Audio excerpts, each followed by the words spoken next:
saya adalah Opu Daeng Risaju, atau sejak kecil bisa dikenal dengan Famaja. Ibu saya bernama Opu Daeng Mawelu dan ayah saya bernama Muhammad Abdullah Tobareseng. Saya lahir di Palopo pada tahun 1880. Ketika saya sudah menikah dengan suami saya yaitu Haji Muhammad Daud, saya mendapatkan gelar kebangsawanan Kerajaan Luwu. Walaupun saya tidak pernah mendapatkan pendidikan formal seperti sekolah Belanda, saya sejak kecil sudah banyak belajar tentang ilmu agama dan budaya. Saya memang seorang yang buta huruf Latin, namun saya banyak belajar tentang Al-Quran, fikih, nahwu, syaraf, dan balaghah. Karena saya hidup di lingkungan bangsawan, saya juga belajar nilai-nilai moral dan tingkah laku.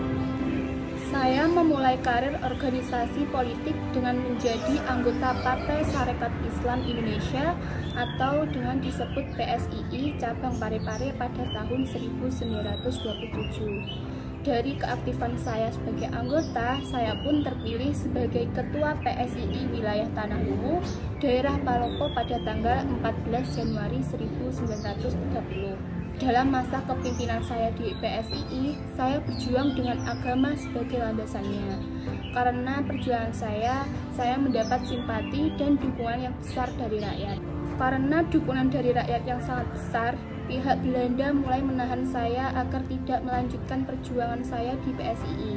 Pihak Belanda yang bekerja sama dengan Kontrolor Afdeling Masamba menganggap saya menghasut rakyat dan melakukan tindakan provokatif agar rakyat tidak lagi percaya kepada pemerintah. Akhirnya saya diadili dan dicabut gelar kebangsawanan saya.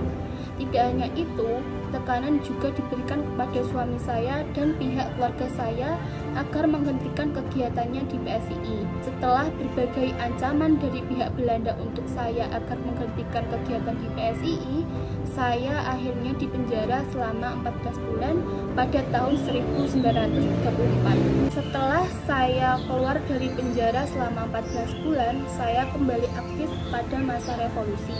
Saya dan pemuda Sulawesi Selatan berjuang melawan Nica yang kembali ingin menjajah Indonesia.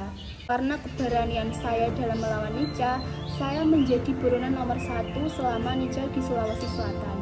Akhirnya saya pun tertangkap di Lantoro sehingga saya dibawa ke Watampono dengan berjalan 40 km. Akibat penyiksaan dari Belanda dan ketua Distrik Bajo saat itu, saya menjadi tuli dan dijadikan tahanan luar. Saya wafat pada tanggal 10 Februari 1964 dan dimakamkan di perkuburan Raja-Raja Loko di Palopo. Dan itulah kisah kehidupan dari saya.